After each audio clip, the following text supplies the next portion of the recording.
እንደዚህ ነው ማለት አችልም ገብቷል ማንንም ይላል ማንንም መጠየቅ ማንንም ሄዳለው ቤተሰብ ጋር እኮ ሄዳለው ከማያቴ ጋር ሄጄ ውዬ አንድ ነገር አቁ ግን ሶጣ ወይ ያለቀስኩ ነው ወይ ሳንቲም የለኝም ወይ ቤት ውስጥ ምንም የለም የሚያቆት ነገር የለም እነሱ በዛ ደረጃ ነው ራሴ ነፍሴ የሚይዘው ነበር ነገስ ተከከራል በሚለው ልክ ይሄ ነገር ሲያፎዚ አሁንማ ማምለጥ አለብሽ ማንም የለማ ይሄንን ትምርቱን እዚህ ትንሽ የሶስት ወር ምናምን ሄጄ እሱን የሶስት ወር ትምርት ምናምን ወሰድኩኝ እንደገና እንትን ለማለት ኦልሞስት 8 አመት ምናምን አልሰራውበትም ይሄንቱን ወሰድኩኝ ኦንላይን ላይ ፌስቡክ ላይ ቲክቶክ ነበር ፌስቡክ ላይ ምናምን ስለጥፍ አለሽጣቸው ጓደኞቼ ምናምን እዛ የነበሩት አሪፍ ነው ምናምን እያሉ አንዳንድ ማዘዝ ጀመሩ በዛ አጋጣሚ ኢስላሚክ ሚዲያ ነበረ ኖፋና እና አረፋዋን ምናምን ነበረ ኢንተርቪው ጠሩኝና እዛ ላይ ኢንተርቪው ሰጠው በጣም ብዙ ሰው ጋር ደረሰ በዛ መስራት ጀመርኩ በዛው በቃ ቀጠልኩኝ ይሄ ምንድነው በርሽ ተከፈተ አማራጭ የሆነ እንትን ስታላለከ የሆነ ነገር ይከፈትላል እና በቃ እኔ በግድ ነው የገባሁት ማለት ይችላል ይሄ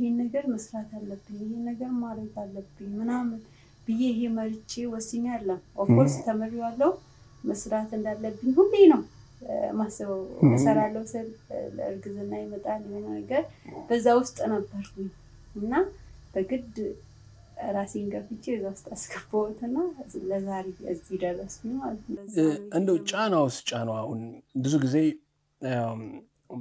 እንደ ሙስሊም ሴትም እንደ ሙስሊም ቤተሰብም ከትዳር ወተሽ ብቻሽን ስትሆኚ ወይም ሲንግል ማም ስትሆኚ ብዙ ጫናዎች ይኖራሉ በቃ አሁን እሱኛው አልሆነም ደግሞ ሌላ ሞክሪ ሌላ ግቢ የሚሉ ጫናዎች ሳልነበሩም ከቤተሰብ ቤተሰብማ ስቲል ነው እኔ እኮ ምን ሆናችሁ ነው ላለው አያቴማ እኔ ስለ እንደውም አሁን ባለፈው ያው ወሬ ከተወራ በኋላ ትንሽ ገባለች ሁሌ ሲሄድ አንቺ ዝም ብለሽ በቃ አታገቢም እየመረጥሽ ምን እያልሽ እንዴ እኔ እኮ አልሐምዱሊላህ ወልጄ ያሉች እኳቸዋለሁ ምንም ቢሆን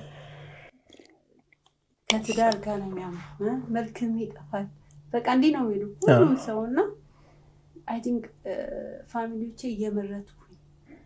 እየመረጥኩኝ በቃ አያኛው እንትን አለው አያኛው ይያልሽ እንደዛ ነው ያስቡት እና አንዳንዴ እንዴ ቆይና ያላከፈውም አልወለድኩም አልሄድም ብዙ ግን በቃ እዛ ሲሄድ እነሱ ጋር በዛ ሌብል ነው የሚያስቡትና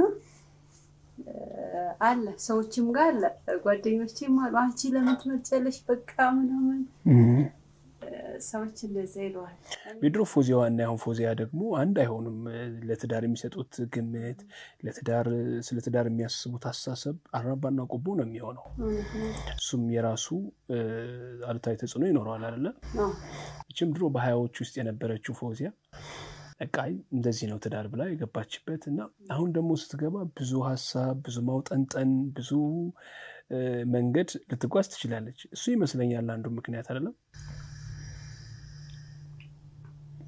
እሱ ነው አንድ እሱ ነው ሁለት ደግሞ እኔ አስቤው አለቅም ምክንያቱም እንደው ተከለ ሰዎች ይመጣሉ በቁም ነገርም በጣም በርም ያንኳኳ አይጠፋም ግን የሆነ በቃ ትኩረት የምሰጠው ነገር አለ ትኩረት ሰጥቼው አላውቅም ማለት I don't know of course መሰተር እኮ ደስ ይላል ማንም ሰው አይጠላም ያን ነገር ግን አርቀት አስባለሁ ልጆች አሉክ እንደ ትላንቱ እንዳልከው ዘው ብለን ገባበት አይደለም ተዳር ከዛ እንጂ እኔ ሲንግል ማም ሆነና ፋሚሊ ሲኖር ሌላ ሰው ደግሞ ጆይን አድርጎ ሲኖር አንድ አይደለም ስራም ይሰራ ምክንያቱም ባልባል ከወራ አለበት እኔ ባልካገባው ሚስት ነው ሞን ገብቷል ከትላንቱ ሁላችንም እኮ ጥፋተኞች ነን። እኔ እከሌ ምናምን አትልም። ያንግ ሆነክ ወጣት ሆነክ የምታሳልፉ ህይወት አለ። ትዳር ውስጥ ገብተህ ደግሞ እንደ ዛሬው ብስል ሆነ ነገሮችን አታገናዝብም። ዛሬ ላይ ብዙ ነገር የተማርኩት ነገር አለ። ያስተዋል ትላንትና ለካ የምትላቸው ነገሮች አሉ። መጸጸት ሳይሆን ያልገቡ ነገሮች ይኖራሉ። መንገድ የማከፍታቸው ነገሮች ይኖራሉ ዛሬ ላይ። ትላንትና ግን ምን አገባኝ ምንድነው ምናምን የምትላቸው ብዙ ነገሮች አሉ በሰው ላይ እና ዛሬ እንደዛ አይደለም የምትኖረው። በቃ ሚስት ሆነ መኖር አለበት ነው። ወንድ ነው ራሱ የተሰጠው ነገር አለና ስራህን እየሰራ ስራን ይሁን ባሊ ስራዬን እየሰራው ስራዬን ባያግዘኝ እንኳን አክሴፕት ማድረግ አለበት ብዬ ነው ማስበው። ግን አስቤው አላውቅም። አመሰብሰብ ለምሳሌ እንደዚህ ቢሆን ኦኬ ትያለሽ ወይ ልትለኝ ነው? እኔ እንደዛ አይነት ምርጫ ቢቀር ለምሳሌ አሁን ሁሉ ነገር እንደዛ ይላል አንዳንድ ሰው። እኔ ሁሉ ነገር ካሟላው ሁሉ ነገር ካመጣው ቤቴ ሙሉ ከሆነ ሚስቴ ስለምን ውጭ ወጣ ትሰራለች ስለምን ውጭ ትወጣለች የሚል ሐሳብ ይመጣል ብዙ ጊዜ በዙሪያችንም ካሉ ወንዶች እንደዚህ ከምናቃቸውም ሐሳቦችና አንቺ እንደዛ ነገሮች ቢሟሉልሽ እንደዛ ነገሮች ቤትሽ ጎደሎ ባይሆን ወደ ውጭ ወጥቻ ይሰራዋለሁ ይሄን ሞክረዋለሁ ይሄ ህልም አለኝና ይሄን ህልም አሳካለሁ የሚለው የትኛውን አብዝተሽ እንደው በሚዛን ውስጥ ሚዛን ላይ አውጥተሽ የትኛውን ትመርጫለሽ ልሽ ነበር። እኔ አንድ ነገር ልንገርህ ባሌ ማን ነው ባለማችን ሀብታም ነበር። እንግዲህ አሁን የቴስላ ባለቤት ነው እሱ ቢሆን ቤት ውስጥ ቁጭ አለ። ኤለን መስክ ነው አሁን ያለው። በቃ ኤለን መስክ ቢሆን እንኳን ባሌ ቤት ውስጥ ቁጭ አለ።